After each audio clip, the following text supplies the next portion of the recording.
සියලු දෙනාම සාදරයෙන් පිළිගන්නවා අදත් SL Review YouTube channel එකට. අද අපි ඔයාලට අරගෙන අවිල්ලා තියෙන්නේ එකෙන්ම පිස්සු හැදෙන ටිකක් අමුතු විදිහේ ජපන් මූවි එකක් ගැන. කතාවේ නම තමයි The Virgin Physics 2015. මේ කතාවේ ඉන්නවා ඉස්කෝලේ කෙල්ලෝ කවුරුත් ගණන් ගන්නවත් නැති සාමාන්‍ය කොල්ලෙක්. ඒත් එක දවසක් ආසෙන් එන අමුතු බලයකින් මෙයාට ලැබෙනවා සුපිරි බලයක්. ඒ තමයි අනිත් මිනිස්සුන්ගේ හිත් කියවන්න පුළුවන් බලය. හිතන්නකෝ එක පාරටම ඔයාගේ ඉස්කෝලේ ඉන්න හැමෝගෙම හිතේ තියෙන වල් සිතුවිලි ඔයාට ඇහෙන්න ගත්තොත් ඉතින් මෙයා විතරක් නෙමෙයි මෙයාගේ යාළුවන්ටත් බිත්ති අස්සෙන් බලන්න පුළුවන්. බඩු නිකන් හිතින් එහා මෙහා කරන්න වගේ බලයක් ලැබෙනවා. ඒත් මේ හැම බලයක්ම එයාලගේ කාමුක හැඟීම් එක්ක සම්බන්ධ වෙලා තිබුණොත් ඉතින් ඇයි මේ අයට මේ වගේ බලයක් ලැබුණේ? මේ බලය පාවිච්චි කරලා වාසි ගනීවිද? එමත් නැත්නම් මේක යාගේ විනාශයට හේතුවක් වේවිද? ඉතින් මේ දේවල් දැනගන්නම් ඔයා මේ මූවි එක සම්පූර්ණයෙන්ම බලන්නම වෙනවා. ඉතින් ආරාධනා කරනවා හැමෝටම අපිත් එක්ක මේ මූවි එකේ සම්පූර්ණ කතාව බලන්න එන්න කියලා. ඒ වගේම තමත් අපේ SL Review YouTube channel එක subscribe කරලා නැත්නම් දැන්ම subscribe කරලා ළඟම තියෙන bell icon එකත් click කරන්න කියලා මතක් කරනවා. එහෙනම් වැඩි කතා නැතුව අපි යමු වීඩියෝ එකට.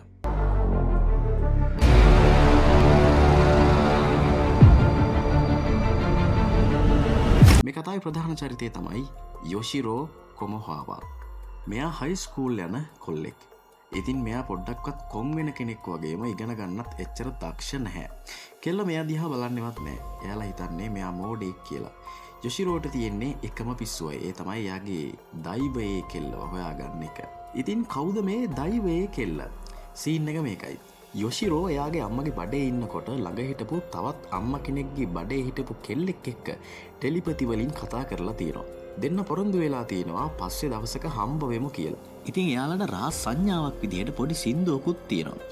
ඔන්න එක දවසක් අපේ යොෂිරෝගේ හෝමෝන හොඳටම ඇවිස්ලා ඉන්න වෙලාවක ආසේ දුර්ලභ වෙන්න ගන්නවා. එක පාරටම ලයිට් එකක් ඇවිත් යොෂිරෝට වදිනවා.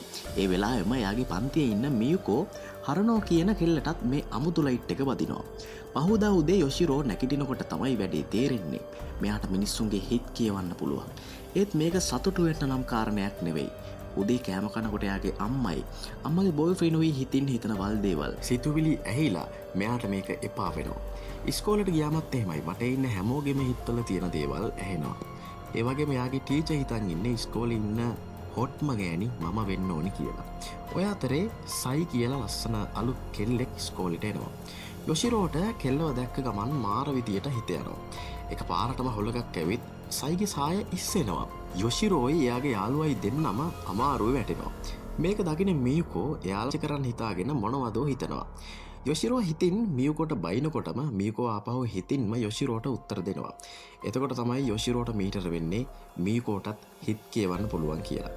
දැන් ඉතින් යොෂිරෝ ESP ගැන හොයන්න ගන්නවා. එක සුපර් පවර් ගැන.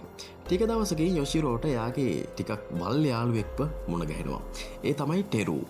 මෙයාට රෙස්ටොරන්ට් එකක් තියෙන්නේ. ටෙරු එයාගේ බලය පෙන්නනවා. ඒ තමයි ටෙලිකයිනේසින් කියන හිතින් බඩු චලනය කිරීම වගේ දේවල් කරන්න පුළුවන්. හැබැයි වැඩේ කියන්නේ මෙයාට හිතින් චලනය කරන්න පුළුවන් ලිංගික දේවල් විතරයි. තව ඉනොමොටෝ කියලා කොල්ලෙක් ඉන්නවා. එයාට පුළුවන් ටෙලිපෝට් වෙන්න. ඒ කියන්නේ මෙයාට එක තැනකින් තවත් තැනකට මාරු වෙන්න පුළුවන්. මෙයා කෙල්ලන්ගේ ලොකර් රූම් එකට ටෙලිපෝට් වෙලා ඒබිකම් කරන්න ගිහින් වැඩේ අනා ගන්නවා. ඔය අතරේ ටෝකියෝ යුනිවර්සිටි එකේ ප්‍රොෆෙසර් අසාමි සහ එයාගේ සහායිකාව මිසා කියාමා මේ අලුත් බලවල් ලැබුණ අයව හොයාගෙන එනවා. එයාලා යොෂිරෝ, ටෙරු, ඉනොමොටෝ, මියුකෝ සහ යාබේ කියන තවත් අමුතු කොල්ලෙක්ව එකතු කරනවා. ඉතින් මේ යාබිට තියෙන්නේ ක්ලෙයාවෝයන්ස් කියන එක.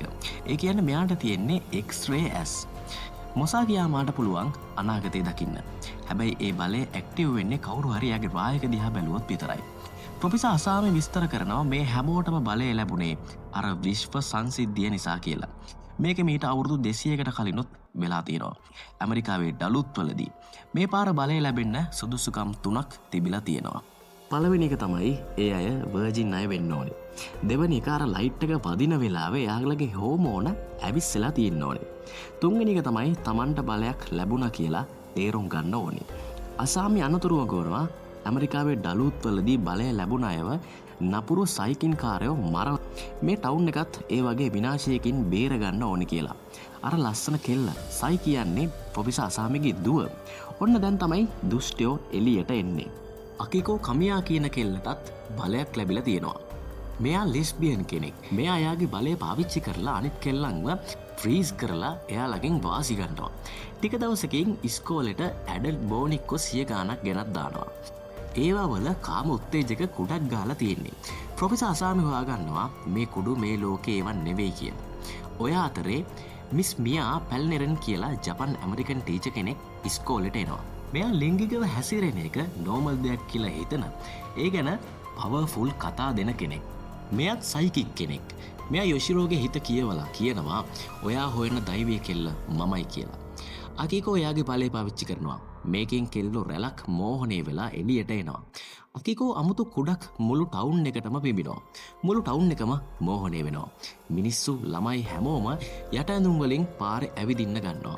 ඊට පස්සේ කොස්ප්ලේ කරපු ගෑනු සෙට් එකක් සීට් හෝල් එකේ මිනිස්සුන්ව ප්‍රාණයපයට අරන් ලව් හොටෙල් ෆ්‍රී ඕනේ නිරුවත් වෙරළවල් නීතිගත කරන්න වගේ දේවල් ඉල්ලනවා. අකිකෝ කියනවා මේ ඔක්කොම කරන්නේ එයා කියලා. එක පාරටම අද්භූත ගෑනු කෙනෙක් එතනට ඇවිත් අකිකෝගේ හමුදාවම එක මොහොතකින් පණ නැති බෝනික්කු බවට පත් කරනවා. පස්සේ මෙයා කියනවා මෙයාගේ නම ජුලී බැබ්කොක්. එයා ඩලුත් වලින් ආවේ කියලා. එයා තමයි අර මිනිමෙරුමෙන් බේරුණ අයගෙන් පැවත එන්නෙක්. ඒත් අකිකෝ සයිවයි පස්සේ මීකෝවයි පැහැර ගන්නවා. ටවුන් එකේ මිනිස්සුන්ට සෙක්ස් පිස්සුව හැදිලා හැමෝම වල් දේවල්මයි හිතන්නේ. මේ නිසා ටෙරු ඇරෙන්න අනිත් හැම පිරිමියෙක්ම නිතරම අමාරුවේ වැටිලා ඉන්නේ. යොෂිරෝට සයිගෙන් කෝල් එකක් එනවා. එයා යොෂිරෝව ගාඩ්න් එකේදී හම්බ වෙලා අර රහස් සින්දුව කියනවා. ඊට පස්සේ එයා එක්ක වැඩේ කරන්න අහනවා. ඒ වෙලාවෙම ජුලි බැබ්කොප් ඇවිත් සයිවත් බෝනික්ෙක් බවට පත් කරනවා. සීට් හෝල් එකේදී පැහැරගත්ත කෙල්ලන්ව සිහිය නැතුව හම්බෙනවා. යාබේ එයාගේ එක්ස්රේස් වලින් බලලා කියනවා සයි වගේ ඉන්න ගොඩක් අය ඇත්තටම ක්ලෝන්ස් කියලා. ඔන්න දැන් තමයි නියම ට්විස්ට් එක. අර සෙක්සි ටීචර් යොෂිරෝව අල්ලගෙන ස්ටේජ් එකක හිර කරනවා. එතන බඩදරු අම්මලාගේ ලොකු කටවුට් තුනක් තියෙනවා. යොෂිරෝව එකක බඩ ඇතුලේ හිර කරනවා. අනිත් දෙකේ සයිවයි මියුකෝවයි හිර කරනවා. මියුකෝ බය නැති කරගන්න අර රහස් සින්දුව කියන්න පටන් ගන්නවා. එතකොට තමයි යොෂිරෝට මතක් වෙන්නේ අම්මගේ බඩේ ඉද්දියා කතා කළේ මියුකෝ එක්ක. එයාගේ දෛවයේ කෙල්ල මියුකෝ. ඒත් එක්කම මිස් පැල්නරෙත් ඇවිත් කියනවා ඒ සින්දුව මියුකෝට ඉගැන්වුවේ මමයි කියලා. අකිකෝව පරද්දනවා. ජුලි අකිකෝගේ ආත්මය පිරිසිදු කරනවා. එතකොට තමයි තේරෙන්නේ අකිකෝ කියන්නේ මිස් පැල්නරන්ගේ මෝහණයට අහුවෙලා හිටපු නූල් සුත්‍රයක් විතරයි කියලා. ප්‍රොෆෙසර් අසාමි හොයාගන්නවා පැල්නරන්ට පුළුවන් මිනිස්සුන්ගේ මතකය පාලනය කරන්න, මකන්න, අලුතෙන් ලියන්න හැමදේම කරන්න කියලා. මිස් පැල්නරෙත් එයාගේ ඇත්ත අරමුණ කියනවා. එයාට ඕන මනුෂ්‍ය වර්ගයම නැති කරලා දාන්නලු. මොකද මිනිස්සු කෑදරයි, ස්වභාව ධර්මය විනාශ කරනවා. යොෂිරෝ තමයි තෝරගත්තු කෙනා. එයාට යොෂිරෝ ගැන හිතක් තියෙන නිසා එයාගේ මතකය විතරක් පාලනය කරන්න බෑලු. පැල්නරෙත් ජුලීවයි අනිත් හැමෝමවයි පරද්දලා එයාගේ මතකය මකලා දානවා. අන්තිමට පැල්නරෙත් යොෂිකෝව තැනකට අරන් යනවා. එතන එයාවයි සයිවයි මියුකෝවයි පොඩි ළමයි බවට පත් කරගෙන ඉන්නවා. ආයෙත් පිරිසිදු ආත්ම වෙමු කියලා. ඒත් යොෂිරෝ ඒකට කැමති වෙන්නේ නැහැ. යොෂිරෝ කියනවා මට ළමයෙක් වෙන්න බෑ. මට ඕනේ ලොකු වෙලා ලොකු මිනිහෙක් විදියට ලිංගිකව එකතු වෙන්න කියලා. මේ වල් කතාව අහලා පැල්නරෙන්ට මෙයා ගැන පිළිකුලක් ඇති වෙලා එයා හැමදාටම එතනින් යනවා. ටවුන් එක ආයෙත් නෝමල් වෙනවා. යොෂිරෝ වීරයෙක් වෙනවා. හැබැයි ෆිල්ම් එක ඉවර වෙන්නේ නියම ට්විස්ට් එකකින්. කතාව කියන කෙනා ඇත්තම ඇත්ත හෙලි කරනවා. යොෂිරෝගේ අම්මා හොස්පිටල් එකෙන් ගෙදර එනකොට ට්‍රෑම් එකක ඉඳගෙන ඉඳලා තියෙනවා. ඒ ට්‍රෑම් එකේ තව බඩදරු අම්මලා ගොඩක් ඉඳලා තියෙනවා. යොෂිරෝ බඩේ ඉන්න ගමන් එතන හිටපු අනිත් හැම බබෙක් එක්කම ටෙලිපති වලින් කතා කරලා හැමෝටම පොරොන්දු වෙලා තිනවා හම්බෙමු කියලා. ඒ කියන්නේ ඒ හැමෝම එයාගේ සෝල්මේට්ස්ලා. ඉතින් ඔන්න ඕකයි යාළුවනේ කතාව. මාර විශ්වක් නේද? මේ වගේ තවත් ෆිල්ම්ස් බලන්න channel එක subscribe කරන්න. වීඩියෝ එකට like එකක් දාන්න. අපි ඊළඟ වීඩියෝ එකකින් හම්බෙමු.